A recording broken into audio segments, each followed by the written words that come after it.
All right, we're going to tackle all of Chapter 7 today. That may sound like bad news, but it's not too bad. This is a building chapter. Builds on last Chapter 6 on criminal law.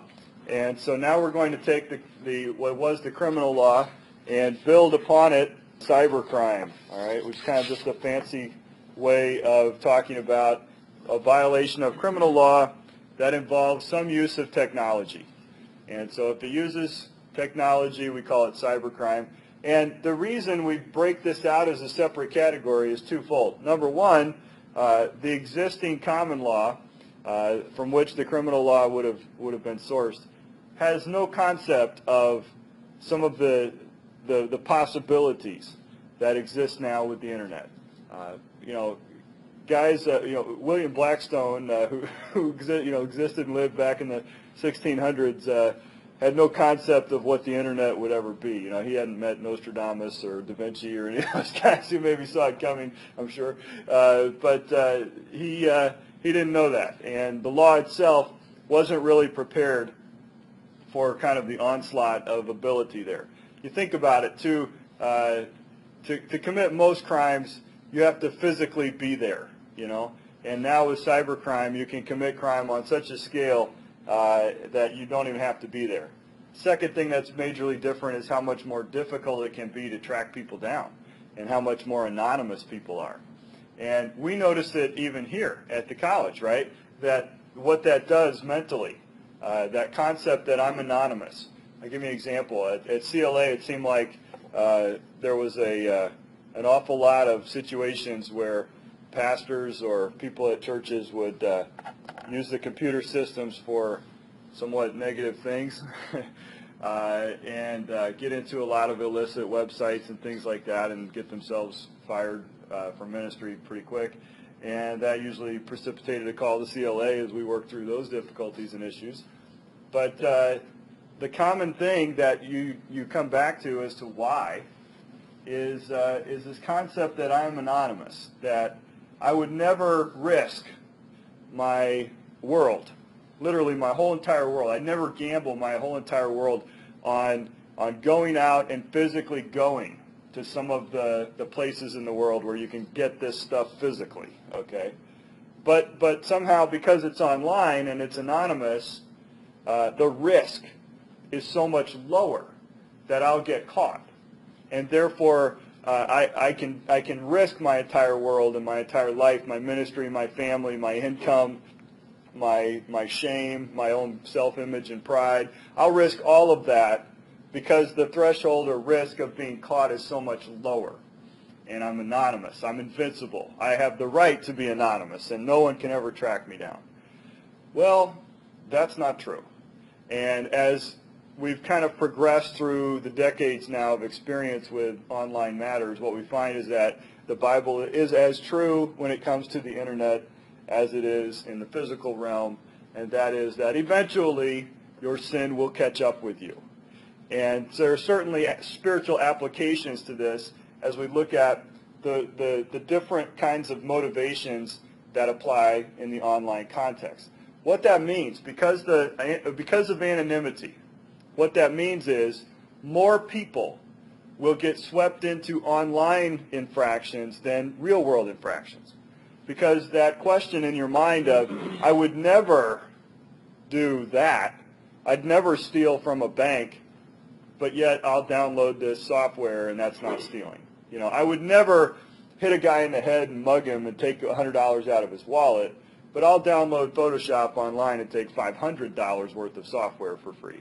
And we think, well, that's not the same thing. Why? Because, well, I didn't physically deprive someone of their software. I didn't break into their house and steal their CDs, and so we think, well, then that's not theft. Well, guess what? That's a good argument. I like the argument. You're thinking that's good this morning. But that's not how the law has developed. Now, maybe someday that the law will go and it will agree with that argument, but not right now. And so we have to understand that because the thresholds are so much lower, because of anonymity, because of the perceived lessened risk, more people that would never have done these things in real life, more people will stumble into them. And so understanding what the various areas are and looking at these is kind of, it's worth taking a little extra time and devoting a chapter to it as a unique category of crime. So we're looking at cybercrime. It can be that the computer is the object of the crime, the subject of the crime, or the instrument of the crime. And that's not essential that you memorize that. It's just kind of giving you an overview. So looking at criminal statistics, which is basically a lifetime endeavor. If you wanted to devote your life to studying some statistics, you could spend it well in the criminal area, where we get lots of data and no one knows anything of what to do with it. Okay, and they crunch it and they present it and they visualize it and they talk about it, but no one really knows what to do about it because crimes are not solved on a statistical basis. They're solved on a one-by-one basis. But just looking at some of the data, you can see that the overwhelming category here would be in the areas of fraud, and would have to do with some kind of theft, whether it be by voluntarily convincing the victim to give you information, which is the case in auction and retail fraud, and even confidence scams and things like that, or it's physically, I say physically, obviously in the virtual world that's not quite true, but physically breaking into a firewall and stealing it from a server, getting credit card numbers and things like that. So we find that overwhelmingly there are victims. In other words, when you're talking about fraud, you're talking about someone who was part of the deal. I mean, they affirmatively got duped. I had a student a couple of years ago that came up to me after we were talking about some of these things, and he said, I think I'm a victim of this. It turns out he was selling things online. He had sold a very rare item, and the person refused to pay. And, you know, they went back and forth and back and forth.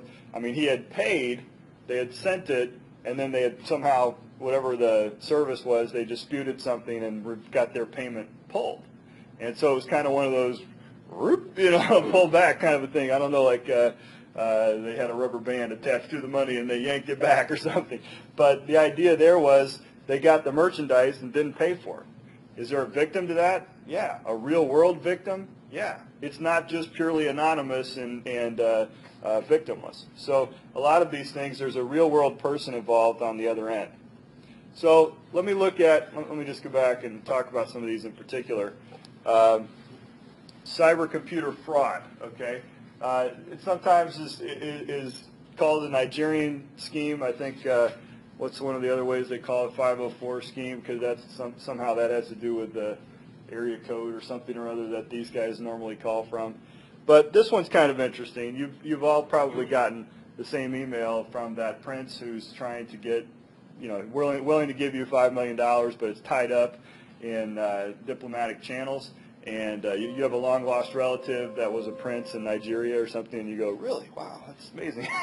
And but you want the $5 million really bad. So, and they'll tell you it's only $100 to get it out of, get it released out through the banking channels. But so if you could wire that to this account, then so and so, the minister of whatever, will release it. And so you say, well, man, $100 for $5 million? That I don't understand the international banking system, but it sounds legit, you know. And you want the money, and so you dump your $100. Well, guess what? $100 turns into $1,000, and well, now that you've spent $1,000, you know, it's just another $2,000 to get it out because of more complexities and problems. And at the end of the day, it's just one big scam. And you never were dealing with anyone legitimate. Online auction fraud is where you sell something, you receive the value, and you don't actually own that item, or you don't ever intend to actually send it to them. Same thing with online retail fraud, except other than doing a bidding process, you just have a stated price. And those don't last too long on the legitimate sites, because eBay and any of Yahoo auctions and some of the bigger ones have pretty good fraud prevention mechanisms that prevent the scammers from getting paid. So you'll find those more often on the sort of off the beaten path websites. Cyber theft. So this involves identity theft. Identity theft is amongst the biggest online methods. It's kind of interesting how they go after it.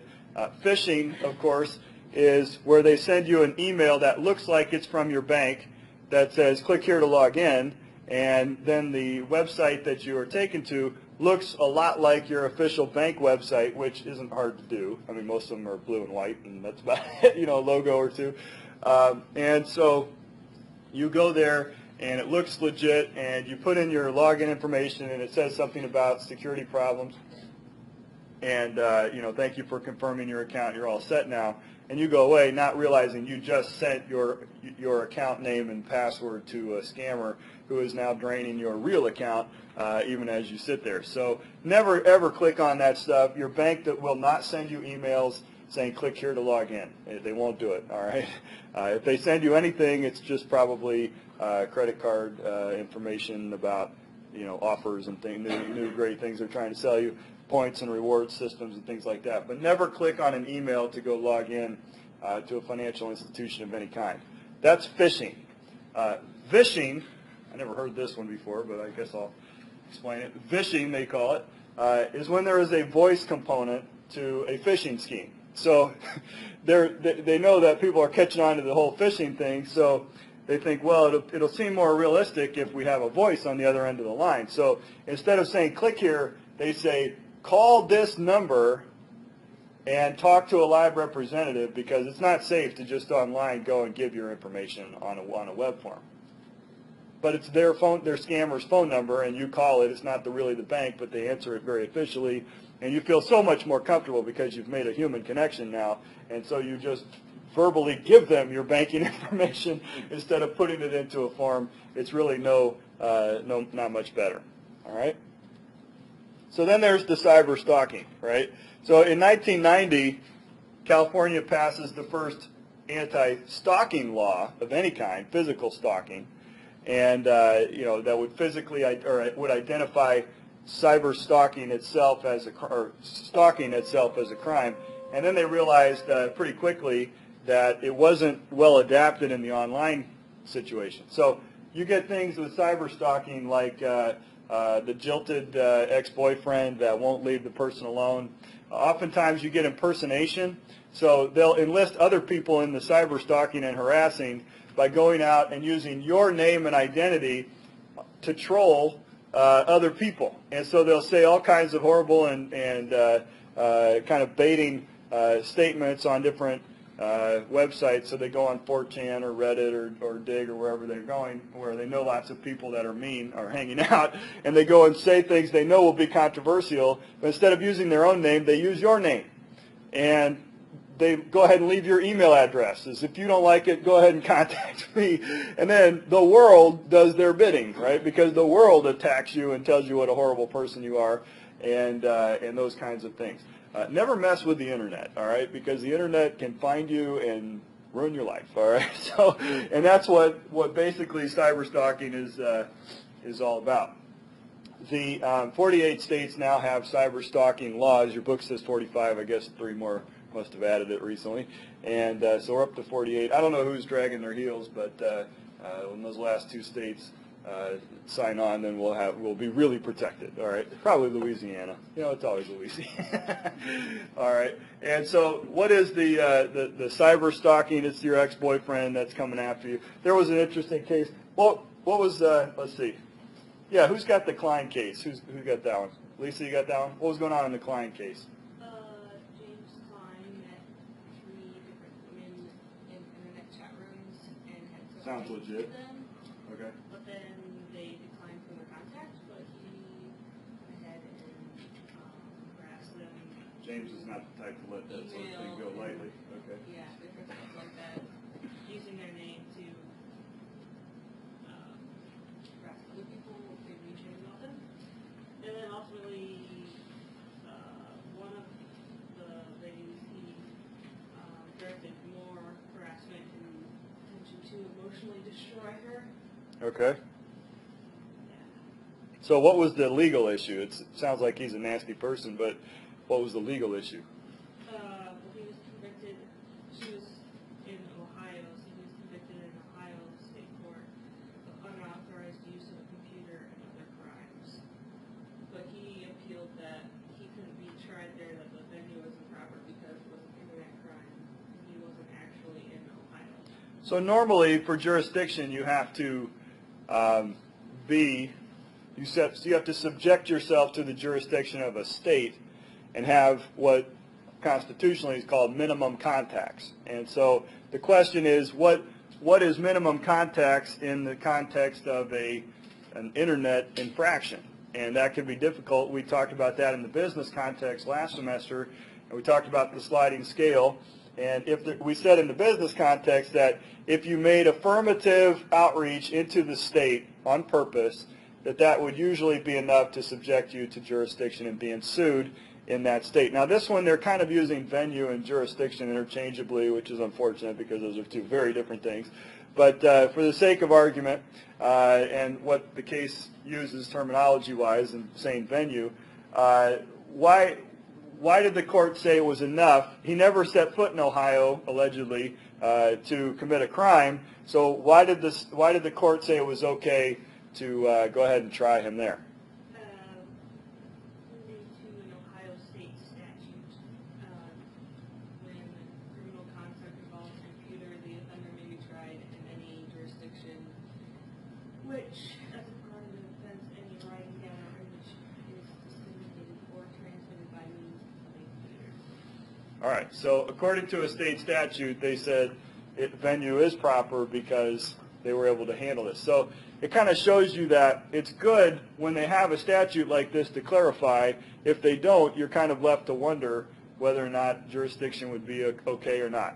And so in a case like this, he had actually taken control and gone into, hacked into some of their computers that were located in the state of Ohio. So being able to prove that was sufficient contacts with the state to support venue and jurisdiction. All right? Good. So let's talk about the business world, shall we? It's always interesting to talk about personal stuff, but this is, after all, business law.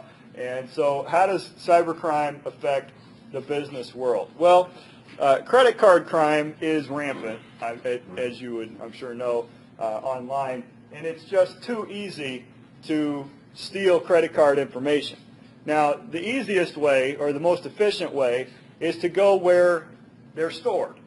Rather than trying to intercept them one by one as they're transmitted, which is almost impossible because not only is the stream encrypted, but you don't know where it is. You have to find it. It's more efficient to go where companies have stored this information and just steal it from them. And so companies that store customers' private information online are extremely at risk. And I would say, just as a recommendation, never, ever be in the business of storing Social Security numbers or credit card numbers online, on an online database, because eventually it'll get hacked. Let me just kind of, you say, well, we have very good security. Okay. Well, so does the Pentagon, and it has routinely been hacked. All right. And if the Pentagon can get hacked on a targeted attack, then you think your really good security stands a chance if it was targeted. Now you say, well, we wouldn't be targeted. My Eternal Vision website, all right, got hacked. It gets attempted. They attempt to hack it about a dozen times a day, all right, because it has to do with endowments, and we talk about fundraising and ministry and things like that. And so those are probably keywords in the hacker database of things to go after. And so I have pretty good security, and it emails me when someone tries to attack our website, and then it emails me the IP addresses of where it's coming from. And sometimes I go and plug those in, where you can do like an IP locator, and it's almost always from overseas. And so, well, every once in a while it's from Texas, but it's almost always from, I don't know why, it's almost always from Africa or Europe or somewhere overseas. And so it's certainly a never-ending thing. They actually looked at the time and effort that hackers spend on their work. And they said if they would just go out and get a minimum wage job, they would earn about as much money. No one gets rich. Very few guys get rich doing this, and they spend a lot of time on it. But at the end of the day, there is an allure to it, and that's what some of your book spent some time talking about, the juvenile cybercrime threat, and the fact that in many juvenile circles, it's viewed as a challenge and cool. And so it's not so much to actually get rich doing it, it's to make a name for yourself, that I took down such and such. And what do they use to do that? Botnets. A botnet is where you get a bunch of people to download malware. That malware then unites with others, activates your computer in the middle of the night, and basically takes it over to swarm a company and either do a denial of service attack, or they can sometimes use it to send out the spam, and they commandeer your computer to do nefarious things. There was an interesting case in England where a guy was charged with child pornography, and it was one of the first cases where they figured out that this was even happening. Because, I mean, this guy was like 85 years old and married, and I mean, by all accounts, they had just gotten this computer to talk to their grandkids. I mean, they had no idea how to use computers. And one day, the FBI, busted into his house. Not their version of the FBI, whatever that is in England. I'm sure it starts with Bobby something. But they busted into his house, stole his, took away his computer, and ran these diagnostics and found all kinds of filthy stuff on his computer. And come to find out, he had a botnet on there, and it was using his particular workstation, being as vulnerably set up as it was, to distribute this stuff all across the country. And he had no idea. And, of course, it took a long time, and he sat in jail for quite a while for them to kind of figure that out. So a botnet is a pretty nasty little bug to get. It has good uses. There's some software out there called Folding at Home, and it uses the same concept actually to chart the astronomical things. So they actually create a supercomputer by assembling everyone in the country that downloads this user agent, and your computer's on at night anyway, and so why not let it work? And so you donate computer cycles, and your computer crunches on a piece of the problem, and so do a million other people's computers, and they have a distributed supercomputer. Same concept, except with a botnet. The idea is that it's used for nefarious purposes, and that's one of the rising threats. Malware is just where they send it in. You download something, it's got a Trojan horse, and it starts doing strange things. How many of you have ever got a virus on your computer? You've had that before? All right, pretty much all of us. It's nasty, time-consuming, and I hate it. It's getting better. You used to have to pay for antivirus. It seems like you don't have to anymore. I don't know why, but Microsoft released their thing, and everybody else just kind of said, oh, well, we'll just do it for free. And I haven't gotten one in a long time. Anybody gotten one this year, like within the last year? I haven't. I don't know if it's just we're getting better or what's going on. Maybe they've moved on to more important threats. Worms. Worms are nasty because you don't have to do anything. I remember back when in the early 90s, in our office, we had to go all the time, stop opening attachments named EXE. Well, who's stupid enough to do that in 2012? You know what I mean? The idea there is that you don't have to actually physically install anything or make the mistake of double-clicking on an attachment. You can get a worm just by going to an infected website.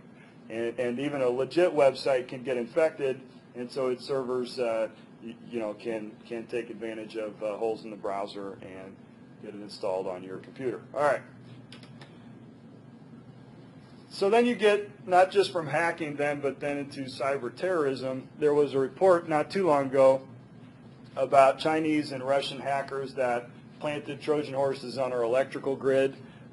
If you watch 24 or any of the other terrorism shows, they always talk about hacking attacks where they're going to take down a quote, the book calls it a logic bomb. The idea that there's this Trojan horse or this bomb sitting on the system waiting to be activated, and when that happens, the electrical grid will go down and all the stoplights will stop working correctly, and we'll be so busy doing that we won't notice the planes flying overhead dropping the parachute people down on us, and we'll suffer. So that happened in 2009. Evidently, that's the one they heard about. I'm not worried about that one. I'm worried about the dozen or so that they don't yet know about. And then, of course, pirating intellectual property online. So you've heard about SOPA and PIPA. Have you heard about those two that kind of kicking around? And the idea there is a good one in the sense of we want to try to combat piracy online where people's software is being downloaded illegally.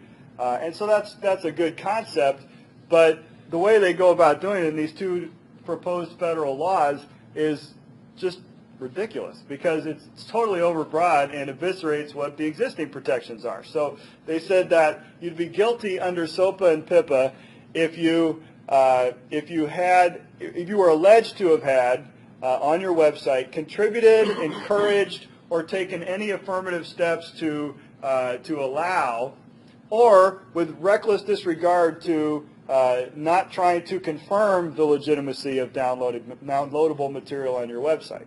And so could a blogger who says, I think you should go download it, or someone who just even puts a link to another website that has it, be alleged to have violated that? Well, yeah, easily. As a matter of fact, they would say that's what we're going after. Well, there's a lot of speechy type stuff going on here in these kinds of websites to be able to say, from a First Amendment standpoint, that we're going to have a prior restraint on speech, because then what they say is there's private enforcement. So all the rights holder, or the credit card company, or the software company, all they have to do is contact PayPal or your credit card company, your clearinghouse, and tell them, we think that this product on this page of the website infringes SOPA rights. Therefore, we're issuing a takedown. And at that point, they have to shut off your payment processing ability. And so the idea is they choke off the money that any of these websites can collect. Well, I think they're missing a few things in all of this, certainly the First Amendment issues, but secondly, they're missing the fact that a lot of these communities aren't about making money. And so if you go to the Pirate Bay, right, now, I'm not suggesting you do that, and good luck getting there on campus, all right? I don't think you'd be able to. Well, I take that back. You guys are evil geniuses. You probably could. But if you go to the Pirate Bay, they're not selling things.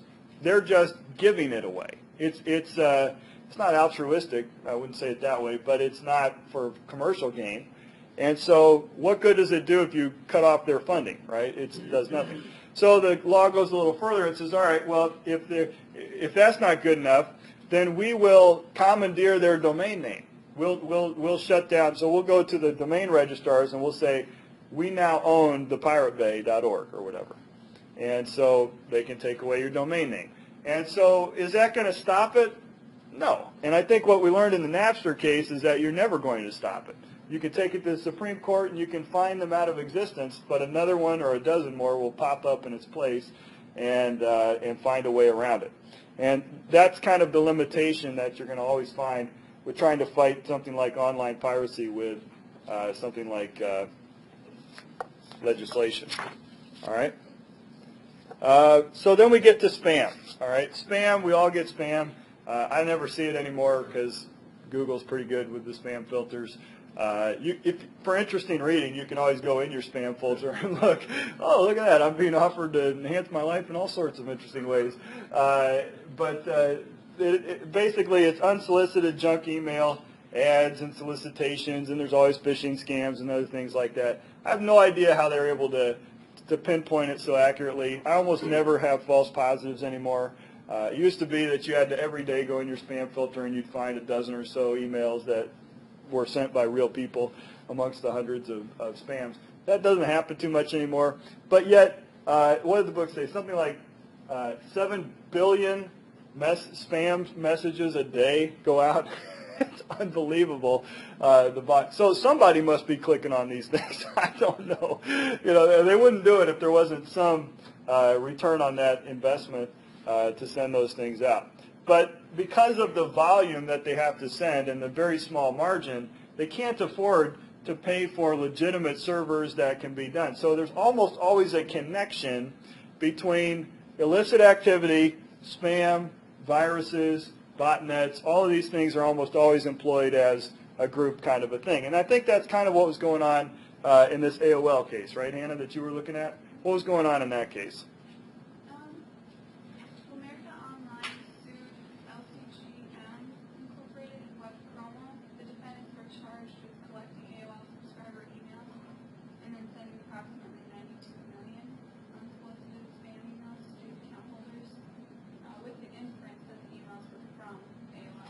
All right, so they forged the headers and the reply to address and made it look like it was from AOL.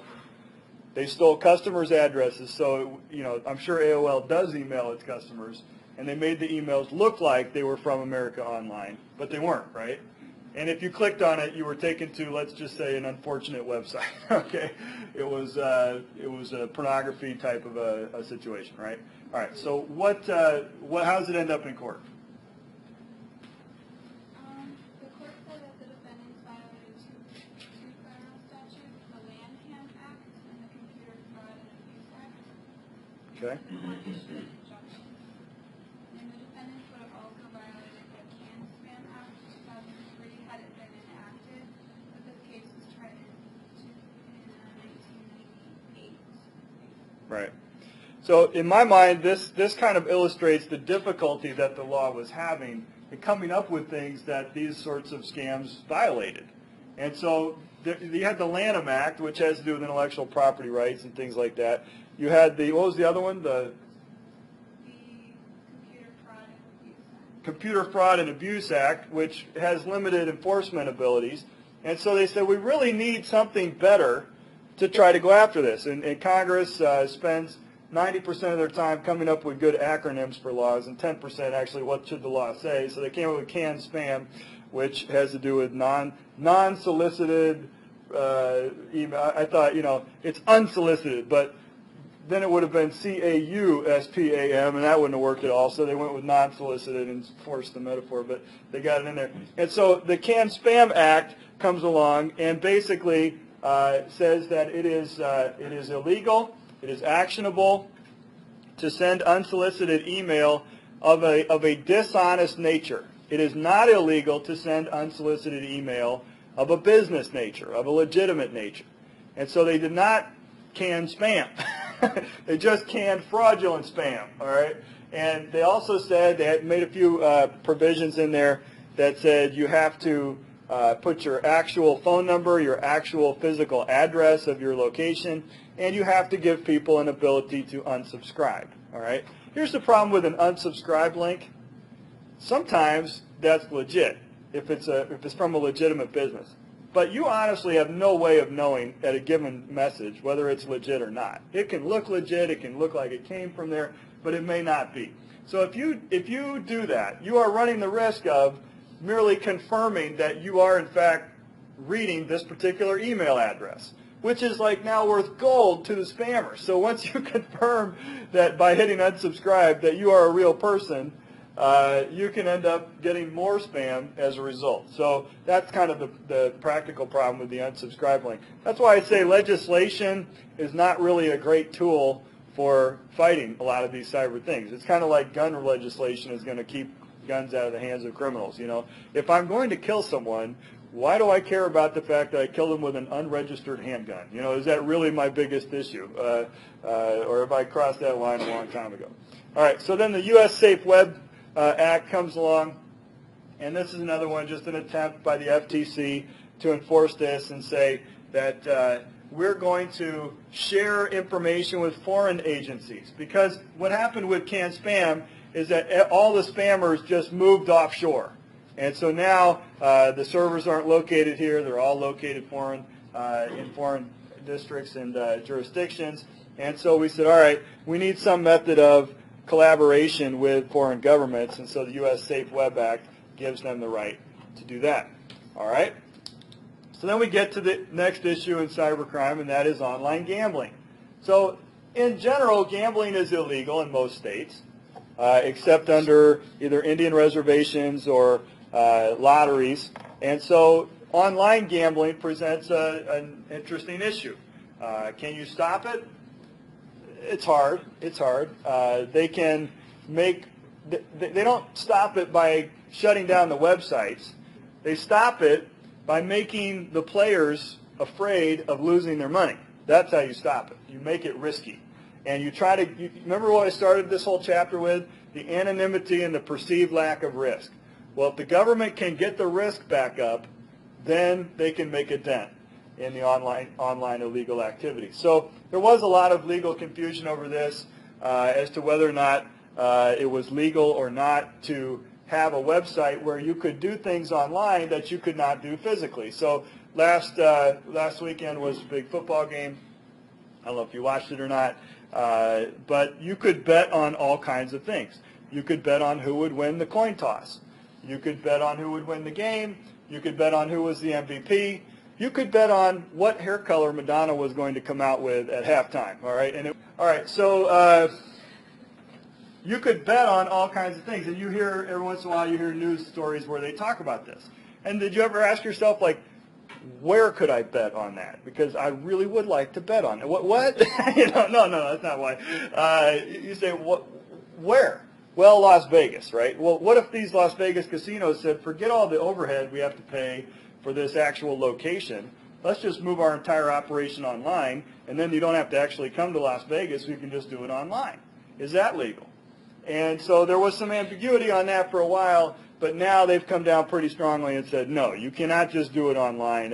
If it was illegal physically, then it's illegal online as well. But you still had lots of websites like PokerStars.net and some of these other ones where, you watch the World Series of Poker on ESPN, it must be legit, and all the guys are wearing Full Tilt Poker or PokerStars.net advertising and sponsorships. And so you can go there and you think, well, is this for online gambling? Well, the answer is no. Those were free websites. Oh, but by the way, you are so good. You've been handpicked from the millions that play on this free website.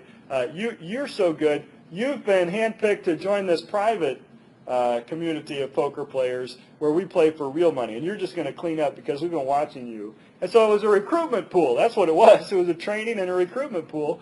And then they'd invite you over to the real site where real money was being gambled, supposedly made. Well, come to find out, surprise, surprise, with the gambling comes corruption. And the guys behind Full Tilt Poker and PokerStars.net, you would upload your money. This is bizarre to me, but people would upload thousands and thousands of real dollars into their account in the Bahamas or the Grand Cayman Islands, okay, where their supposed banking rules are very strict. And you would upload it to your account on PokerStars.net, and then that's what you would gamble with. And you could win, and you could watch it grow and shrink and so forth. And supposedly that was your balance in your account. But come to find out, the minute you uploaded your money, it was just a big pyramid scheme because the guys behind the website were using your money to either fund their own lifestyles, and were making millions and millions of dollars, or they were using your money to go pay out other winnings and then hoping that you would lose and never notice. All right. And by the way, it's online. Who's to say it was fair? Who's to say there's only 52 cards in that deck, right? I mean, it's a computer. How would you know? And, if they wanted to rig it, they certainly could. And the fact that it's offshore, there's no gaming authority that's regulating the fairness of it, like in Las Vegas. So there are some interesting legal issues that go on with this. The federal government swooped in. Basically, nobody got paid. They all lost all their money, and they've been shut down in the meantime. So surprise, surprise, that regular old corruption goes along with online gambling just as closely as it does with real-life gambling. So let's see. Susan, you have this case. What was going on in the $6,976,934.65 case? Been waiting for 2 weeks to say that. What was going on in that case? Basically, this guy, William Scott, had an online gambling site, which was ours in the United States, so they couldn't arrest him. But they traced the money that was from U.S. to Scotland. Okay. And they tried to get them to forfeit that amount, but the bank said that it wasn't tied to the gambling site. Okay. And then at the same time they're trying to get them to forfeit the money. Scott is arrested for money laundering. Right. And then I guess they took. So they said you got to have in a forfeiture case. I know it looks like they're suing the money. United States versus an amount of money, okay, and a location. I know that's what it looks like. This is a special kind of case where there is no defendant. All right, there is. It is a case for the recovery of an asset. All right, and it's unusual, but it happens in a forfeiture case. And in order for a forfeiture to be enforced, you have to show two cases. This case, the forfeiture case, and a related criminal case. And you have to show that there was a connection between the illegal activity that was alleged or that was convicted in the criminal case and illegal activity that is now related to this particular amount of money. Okay? And so that was the issue in this case, right? Was the later charges, the money laundering charges, was that activity sufficiently related to, or could they prove that this money came from that? Because there was a shell company involved in between. All right, so there was a shell company, and the shell company tried to say, what? We don't have any association with Scott whatsoever, except that he's the sole shareholder and owns the entire company. But other than that, you know, we're a corporation. And that didn't work. All right, so was the activity sufficiently related? Yes. Okay, and what were the issues that they were looking at then? They said to be related and had to have the same facts underlying both cases, which in this case they did. All right.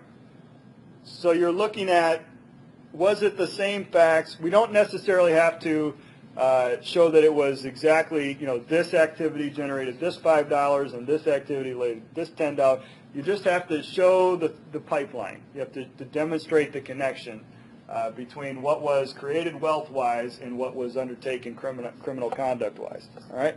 Good. So then we had the Unlawful Internet Gambling Enforcement Act of 2006. Brave congressmen and women ventured into this now uncontroversial field in 2006 and put the icing on the cake with federal law. All right, so how do you fight cybercrime? Well, just some kind of recommendations, I guess. The first thing you look at, who has jurisdiction and venue. Bottom line on that is, if you have a victim in your jurisdiction, then you have jurisdiction. And so if there is a victim there, then you have jurisdiction. Also, if there is property related to the issue there, then you can have jurisdiction. I'll tell you another case I dealt with since I moved here. You know, you think, well, this doesn't happen to people in, like here. This is a former Maranatha student, and she was contacted by someone that she met on a dating site online, okay? Another kind of a dangerous place to meet people. And I guess I know people who have been successful, and I know somebody who's also a former staff member here that met their husband online on a Christian dating site. So I guess I can't argue that it never works, all right? Although I guess I can take a wait and see. That wouldn't be very nice. But anyway, in this particular case, this young lady met this guy online, and he needed a little money, and so she gave him some money, a couple $1,000s, and that really wasn't the problem. The problem was, once she did the wiring transaction, then he got her banking information, and he wired money back to her. And she said, well, why did you do that? Because she noticed the money went in. About $5,000 went into her account. And he said, well, would you mind pulling that out and giving it to me? Because that was from another job I did and this and that. Well, come to find out, this guy had a lot of girlfriends, and they were, they all had similar things in common. They weren't extremely popular people. They weren't extremely attractive people. And they had some self-esteem issues and other things that he was taking advantage of. And so he was stringing along dozens of girls all across the country, and then he would get them to give him money, and when he would give them an account to send it to, he was smart enough to know, I don't want this to track back to me, so he would give them the account of one of the other girls, and the money would show up, and then that other girl would launder the money and give it to him, and physically withdraw it, and then mail it to him. And so the trail ended from one girl to the other girl, and made them look like they were accomplices with this guy. And so this young lady I'm helping now has been contacted and raided, so to speak, by the FBI, who's following the money and noticing that a lot of this money is going through her account. And she's saying, no, he's got work, and I don't know where it comes from. And they didn't believe her. They didn't believe she was innocent. They didn't believe that she didn't know or couldn't have known that something was up or wrong here. And so, my job was to convince the authorities that my client really was as dumb as she looked, and that's always a great situation to be in. But, I know that a normal person would have been suspicious, Your Honor, but my client's not a normal person, you know. They're really dense, you know. And that's a great, you know, they're sitting right there. You're like, just shut up and go with it, you know. And look dumb, drool if you can, all right, you know. Just whatever you can do. And these are kind of unenvious situations to be in, both as legal counsel and as a defendant, all right, because your one defense is how stupid you are. And that's not the only case I ever had like that. You know, these things happen quite a bit, and you might be surprised. So in any event, they finally believed me and let her go. She was rarely anything but a puddle in the courtroom, and just emotionally, you know, nothing but tears the entire time. And finally, I think the judge was like, seriously, are we going to prosecute this woman? Because I just can't take it emotionally. You know, it was clearly wearing on all of us. And he said, if she's this bad in the courtroom, what's she going to be like in jail? You know? So the poor, he didn't want to foist her on the Department of Corrections, I think. So they finally went ahead and let her go. All right. So that's kind of what was going on in there. Let's pull out